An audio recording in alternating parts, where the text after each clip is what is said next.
سلام، به اولین ویدیوی من توی پلیلیست فان و کژوال خیلی خوش اومدین. توی این پلیلیست ما قراره که ولاگ‌های روزانه یا اینکه همین ویدیوهای Q&A برای تعامل و شناخت بیشتر با هم دیگه داشته باشیم و اینکه این اولین ویدیو این پلیلیست هست. امیدوارم بهتره کنه چون خیلی استرس داشتم براش. امیدوارم چنل رو سابسکرایب کنین و همچنین توی این اینستاگرام اگه منو فالو ندارین و دارین من رو از یوتیوب برای اولین بار تماشا میکنین حتما این اینستای من رو هم فالو داشته باشین. اونجا دیلی لایف تره و با هم بیشتر در تعامل. چند وقت پیش توی این اینستا یه دونه کوئسچن باکس گذاشتم که سوالاتتون رو در رابطه با هر چیزی که دوست دارین از من بپرسین و تعداد سوالات خیلی مشترک زیاد داشت با هم. برای همین من گلچین کردم از بینشون و گفتم که بیام حتما براتون یه ویدیو باهاش بگیرم و مرسی که برای ساختن این ویدیو به من کمک کردین. برای سوال مشترکی که خیلی پرسیده شد، سوال در رابطه با مهاجرت و مهاجرت به عمان بود. ببینین چیزی که هست اینه که وقتی که شما میخواین مهاجرت بکنین، به نظر من یک چیزی رو پذیرفتین و اون هم ترک هر چیزی هست که تا الان ساختین و حاضرین یک سری بها براش بپردازین که ترک کردن اون چیزایی که تا الان به دست آوردین یکی از اون یکی از اون هزینه هایی هست که پرداخت میکنین و براش آماده میشید، یعنی ذهنی خودتون رو آماده میکنین. این پروسه برای من 1 تا 2 سال زمان بود، یعنی هی تو چالش بودم با خودم که خب الان مثلا توی تهران یه اعتباری به دست آوردی، چون من تهران تنها زندگی میکردم چند سال و قبل از اون توی مشهد بودم و کلا زندگی مستقلی داشتم از تقریبا 17 سالگی و برای همین خیلی این مسئله برام ترسناک نبود که الان وای تو میخوای بری یه جای تنها. نه، تنهایی برای من یه روندی بود که همیشه در زندگیم بود، این که حالا مثلا مستقل باشم و اینها. ولی خب چون دقیقا همه اون مسیر رو تنهایی اومده بودم و خیلی چیزها ساخته بودم، رها کردنش اولش برام سخت بود، ولی بعد به یه آمادگی ذهنی رسیدم و 2 تا 4 تا کردم و متوجه شدم که میارزه که بهای یک سری چیزها رو پرداخت بکنم برای به دست آوردن تجربه هایی که اگر تو این منطقه امنه بمونم هیچ وقت به دستش نمیارم. به خاطر همین از لحاظ مهاجرت، یعنی از لحاظ ذهنی برای مهاجرت آماده شدم. حالا چرا عمان؟ من خب به واسطه برادرم با کشور عمان شناخت بیشتری پیدا کردم و قصدم این بوده که از 17 سالگی من قرار بوده مهاجرت بکنم. حتی یک بار اون زمان که شرایط خیلی بهتر بود اپلای شدم از دانشگاه آلکسون انگلیس، ولی به خاطر شرایط در از مادرم که بیمار بودن من نتونستم که از اون فرصت استفاده بکنم و اصلا نه پشیمونم، نمیگم کاش مامانم مریض نبود، نه اول از هم که آره واقعا کاش مادرم مریض نبود به خاطر اون رنجی که کشید، ولی بابت خودم ناراحت نیستم چون تو مسیری که هستم الان خوشحال ترم. فکر میکنم الان با منطق بهتری، با حس بهتری اینجا. ولی در نهایت خب بعد از اون فرصت‌های دیگر رو ریجکت می‌کردم به خاطر شرایط خودم، چون دیگه افتاده بودم توی درس و توی دانشگاه و بعدش هم شغل داشتن و این چیزها، تا اینکه برادرم مهاجرت کرد 3-4 سال به عمان و بعدش من خب تو تعامل با برادرم اونجا چطوری و فلان اینا گفتم که خب خوبه که من بخوام از اونجا استارت بذارم برای اون هدف نهاییم. و موقعی که اومدم به عمان خیلی تو ذوقم خورد اول، چون فکر میکردم که و برادرم اینو بهم میگفت که تو ذوقت میخوره، مثل دبی نیست مثلا. فکر کنی الان خود دبی هم باز یه محله هایش داونتاون حالت اون مدرنیتش توی کل شهر که نیست، یه قسمتی از شهر که جذاب توریستی گردشگریه و تمام محله هاش که به اون شکل به اون سبک و سیاق نیستن. ولی خب من تصوری که داشتم از GCC، کلا کشورهای GCC، فکر میکردم خلیجی میشه، فکر میکردم خب الان مدرنه و هست. اما یک چیزی که پله پله نسبت به عمان علاقه پیدا کردم این بود که واقعا بعد از این مدتی گفتم وای چقدر عالیه که مثل دبی نیست، حتی اون بافت سنتیش رو حفظ کرده. چون بعد از یه مدت شما وقتی که از کشور خودت خارج میشی، حالا هر کشوری میتونه باشه، ما ایرانمون واقعا زیباست و زیبایی بصری اینجا وجود نداره. یعنی شما وجود داره، خیلی کمتر وجود داره. مثلا شما نمیتونی دریا رو دریای اینجا رو، زیبایی دریای اینجا که واقعا خیلی خاصه، بخوای با جنگل‌های شمال مقایسه بکنید، دو تا چیز خیلی نامربوطن.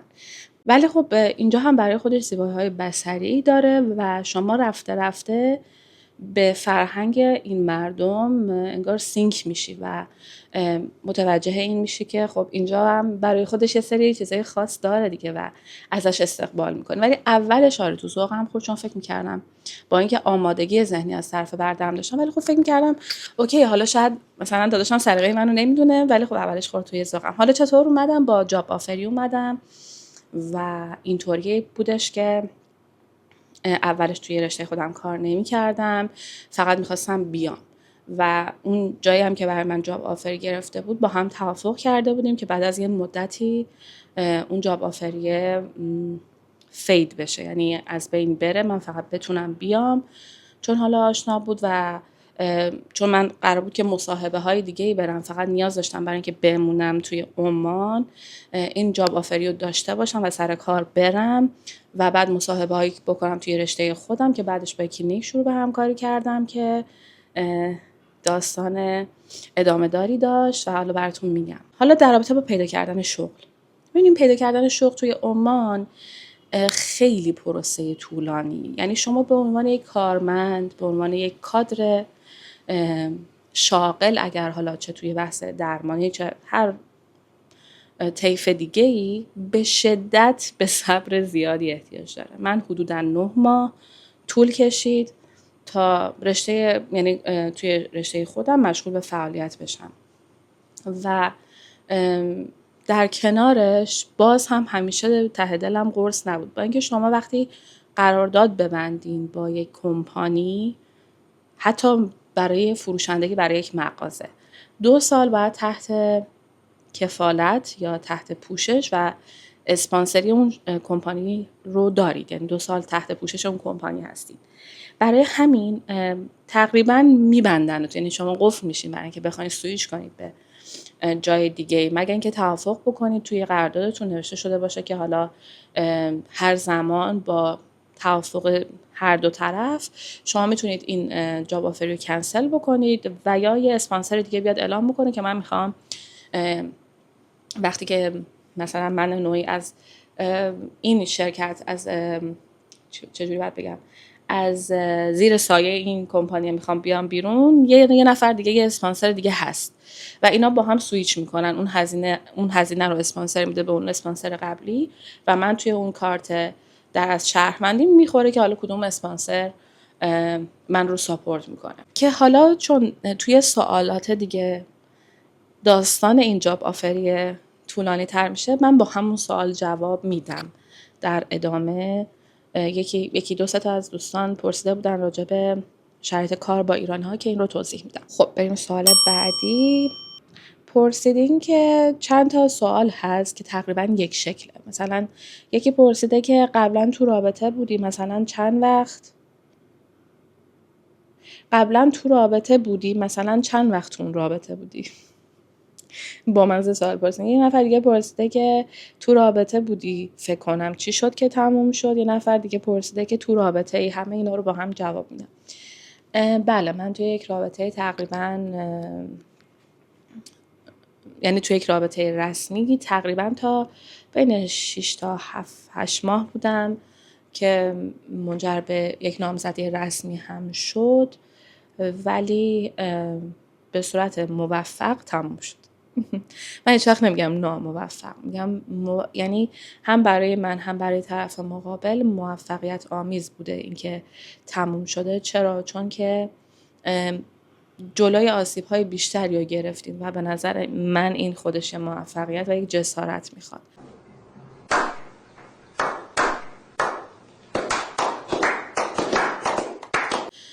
چی شد که تمام شد؟ من دوست ندارم زندگی شخصیمو باز بکنم، حداقل الان، یعنی آمادگی ذهنیشو برای اینکه قضاوت بشم ندارم، چون قطعاً وقتی من این پلتفرم رو دارم که بخوام صحبت بکنم، یعنی آغوشم باز کردم برای اون قضاوته. من فعلا آمادگیشو ندارم که بخوام راجع بهش صحبت بکنم، ولی فکر میکنم حدود دقیقاً الان 1 ساله که تموم شده من اینجا فهمیده بودم موام یه مشکلی داره، ولی هیچ کاری از دستم بر نمیومد.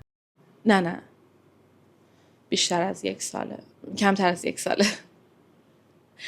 تاریخ ها یادم نمیمونه. فکر میکنم حتما که بیشتر از 6-7 ماه هست، ولی حالا تاریخ دقیقش رو نمیدونم.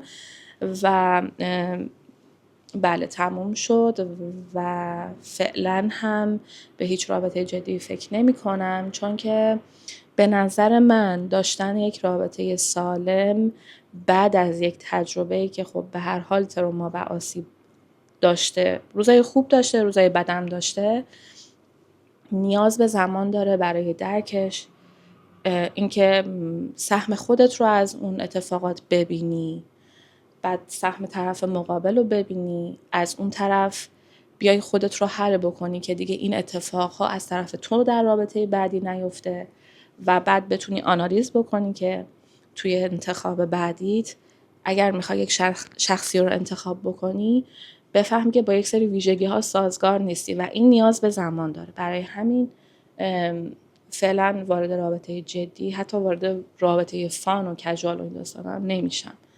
یعنی انقدر زندگی شلوغی دارم که وقت این کار رو ندارم. میریم سراغ سوال بعدی. این بود که چند نفر پرسیدن جمعیت ایرانی ها اونجا چطوریه؟ شنیدیم خیلی زیاده. یه نفر دیگه پرسیده که با ایرانی ها راحت تر کار میکنی یا با عمانی ها و از این دست. راجع بازار عمان هم پرسیدیم. ببینین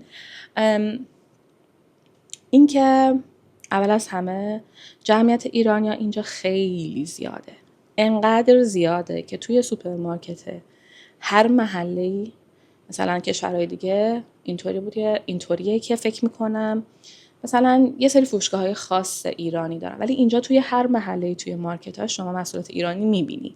انقدر که توی هر محله ایرانی زیاده و خب به خاطر نزدیکیش، به خاطر مراوده سیاسی که عمان با ایران داره و به خاطر دلایل دیگه‌ای تعداد ایرانی‌ها خیلی زیاده اینجا. و اینکه به طبعش وقتی که شما توی یک کشوری میزان هموطن‌ها زیاد باشه، مثلا از بین 1 تا 10 تا آپشن کار ممکنه حداقل 50-50 با یک ایرانی برخورد بکنی. و بله من تجربه کار با ایرانی داشتم و اصلا خوشایند نبوده برام، اصلا، تا جایی که کارم به شکایت رسید ازشون.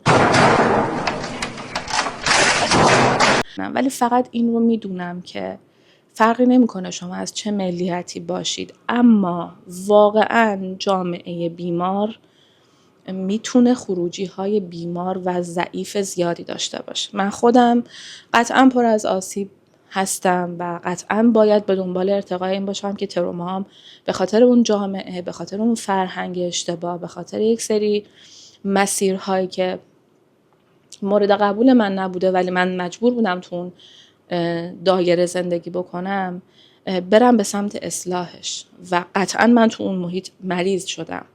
ولی وقتی که شما یه قدرتی پیدا میکنی که با اون امراض و اون مرضها و بیماریها قدرت یک رهبری یک حالا گروه کوچیک رو داری، یک بیزنس کوچیک رو داری، به شدت میتونی آدم تاکسیک و مضر و مخربی باشی. و اینجا چون کارفرماهای ایرانی متوجه این هستن که وقتی همه وقتی مهاجرت میکنن به دنبال اینن که یک کاری بکنن که بقا پیدا بکنن و کارفرماهای ایرانی از این نیاز به بقا جوری سوء استفاده میکنن که شما ترجیح میدی نباشی. من اینو توی ویدیوهای قبلی ما مثلا گفته بودم توی پلیلیست اون سلف نالج که شما جایی که احساس میکنی آقا به اندازه کافی که هیچی، بیشتر از توانت هم حتی دلسوزانه برای یه جای کار میکنی، ولی به جای اینکه قدردانت باشن زیر پاتو میکشن، رها کن اونجا رو. و واقعا زندگی بعد از رها کردن اون کمپانی واقعا و اون با اینکه توی رشته خودم بود، کلینیکال بود و غیره و غیره، ولی رهاش کردم چون برای من آسیب روحی داشت که اون آسیب روحی جبران نمیشد با هیچ پولی. و با عمانی بله تجربه کار با عمانی ها رو دارم، تجربه کار با اردنی ها هم دارم. توی مارکت اینجا راجع بازارش بخوام بهتون بگم، بازار بیشتر دست هندی هاست. یعنی مارکت، بازاریابی و بازارشناسی هندی ها به شدت قوی تر از هر قشریه. خیلی هندی ها با هم دیگه همکاری میکنن. یعنی اگه من مسئول فروش یه دونه محصول باشم و من هندی باشم، بیام به سمت یک نفری که اون نفر مثلا لید یا هدیه، یعنی مسئول خرید یک کمپانی بزرگ باشه و اون آدمم هندی باشه، مهم نیست من چقدر اعتبارم کمه، اون آدم هندی به خاطر اینکه من هندیم با من راحت‌تر کار میکنه تا با کسی که کنار من نشسته و مثلا میگم مثلا مصریه. یعنی اعتماد سازی مارکت روی هندیاست، چون جزء اقشاری بودن که از ابتدا که نمیشه گفت، ولی خب تقریبا از 30-40 ساله که اینجا، یعنی خود کشور، یعنی حاکمیت عمان 57 ساله است، اینا تقریبا از 20-30-40 سال پیش اینجا بودن و خب جای پای این قشر خیلی اینجا محکمه. ولی خب به ایرانی ها هم اعتماد خوبی دارن نسبی، چون یک سری اتفاقات افتاد توی عمان توی بحث متاسفانه کلاهبرداری ها و غیره که ایرانی ها توی مسئله سربلند بیرون اومدن. متاسفانه من میگم اعتماد الان به ایرانی ها نسبیه، ولی خب فکر میکنم بهتر از کشورهای دیگه است. آخرین سوالم جواب بدم و بریم. سوال پرسیدین که اونجا چیکار میکنی، تفریح چیه یا علایق چیه؟ علایق من خیلی به اینجا، یعنی خیلی امیدوارم ضبط کنم، فکر کنم یه لحظه میکروفونم خاموش شده. علایق من به سبک زندگی اینجا خیلی میخوره، چون من عاشق یک روتین و یک اسلو بودنم. یعنی دوست دارم کارهام آروم آروم انجام بدم و به نتیجه برسونم و دقیقاً عمان همین فرهنگ رو داره. یعنی مردم عمان مردم بسیار اسلوین، از تنش دوری میکنن، اصلا خوششون نمیاد که شما هیجانی رفتار بکنین، تون بخواین یه کاری رو پیش ببرین، چه تو کار اداری چه تو کار، حتی توی بیزنسشون وقتی هستید میبینید که آروم، همه چی آرومه، من چقدر آرومم و همه چیز استپ با استپ و خیلی آروم پیش میره. این روتین رو من دوست دارم و اینکه کلا به خاطر فضای سیف و امنی که داره، برای منی که تقریبا فول تایم دارم کار میکنم، اگر یه جایی مثلا بمونم از این که ورزش نتونستم برم، پیاده رویمو حتی ساعت 2 نصف شب هم با خیال راحت میتونم برم. ببینید اینجا انقدر اعتماد و انقدر امنیت زیاده که شما در ماشینتو قفل نمی‌کنی، در خونه‌تو قفل نمی‌کنی و کسی جرئت نمی‌کنه حتی نزدیک شه به اون ملک شما، به خودروی شما، چون واقعا یکی این که مجازات خیلی شدید و قوانین خیلی سختگیرانه‌ای دارن، دو که فرهنگ مردمشون واقعا بر حسب اعتماده. به خاطر همین امنیت و اعتمادش من اون روتین خودم رو میتونم حفظ بکنم. و علایقم واقعا شاید فکر کنید شعاری باشه، ولی من یه روز یه روم تور میگم، الان اون بر صحنه خیلی تمیز نیست، این برم که مینین به خاطر نور مجبور شدم بشم روی تختم که از سمت پنجره نور بهتری داره و شما رگال لباسام احتمالاً یه مقدار توی تصویر، ولی اگه میتونستم دوربینو برگردونم بهتون نشون بدم متوجه میشدید. واقعا علایق من چیزی نیست که شعار بدم. آدمایی که با هم زندگی میکنن و منو میشناسن فکر کنم بهتر میتونن راجع به این قضیه نظر بدن. من عاشق ورزشم، عاشق کتاب خوندن و نقاشی کردنم و عاشق یاد گرفتن چیزای جدیدم. اینها علایق من، یعنی چیزهایی هست که واقعا هم توی روتینم حفظش میکنم چون بهش علاقه دارم، هم تا الان چیزی نتونسته جای اینها رو بگیره. مثلا اگه میگه من علاقه دارم به این که نمیدونم برم سفر، علایق من فعلا این هاست، یعنی چیزاییه که هنوز اشباه نشدم ازش و فکر نمی کنم اینا چیزایی باشه که بتونم مثلا ازش اشباه بشم و حالا سویچ کنم توی فیلدهای دیگه، ولی فعلا این هاست. و یه کار که خیلی دوست دارم بکنم و خیلی جسارت میخواد دریفته. من خیلی دوست دارم توی کمپ‌های، البته غیر قانونیه، ولی دوست دارم توی کمپ‌های دریفت شرکت بکنم. توی این کمپ‌ها شما رضایت‌نامه امضا می‌کنی و بابت اینکه توی اون برنامه هستی، توی اون کمپ هستی، هیچ کس هیچ مسئولیتی نداره. ممکنه یه ماشین همزمان که داره دریفت میکشه شما رو زیر بکنه. اگه شما توی ماشین باشی به عنوان حالا همیار یا همراه باشی، ممکنه ماشین آتیش بگیره و باز هم هیچ کس هیچ مسئولیتی در قبال شما نداره. یکم به این برای علایقم نمیخوره، ولی جز چیزایی که چون من خیلی موزیک‌های دیریفت رو دوست دارم، فکر میکنم که خود دیریفت رو هم بخوام امتحان بکنم. خیلی ممنونم که تا الان با من همراه بودین. شما باعث شدین که من این ویدیو رو بسازم، سوالات شما بود و همین خیلی به من انرژی میده و امیدوارم در ادامه مسیرم با هم دیگه همراه باشیم. خیلی ویدیو ساختیم تا الان که با همخونم و دوست نزدیکم، ولی خب نتونستیم هنوز ادیتش رو کامل بکنیم و ایشون یه مقدار کمالگراست و اجازه نمیده که یه سری چیزا رو پخش بکنیم، ولی منتظر باشین. قرار کلی چیزای فان ببینیم، عمان رو بهتون نشون بدم و کلا با هم در تعامل باشیم. ممنونم که کانال رو سابسکرایب کردین. امیدوارم که کامنت های قشنگتون رو ببینم زیر پست. اگه سوالی جا مونده حتما زیر این پست برام کامنت بذارید، قطعا جواب میدم. و اینکه امیدوارم که یه روزی برسه که یه تیکه هایی از این ویدیو یوتیوب با سابسکرایب 10-15 نفر رسیده باشه به شاید 1 میلیون. بعید نیست. خیلی دوستتون دارم. تا ویدیو بعدی.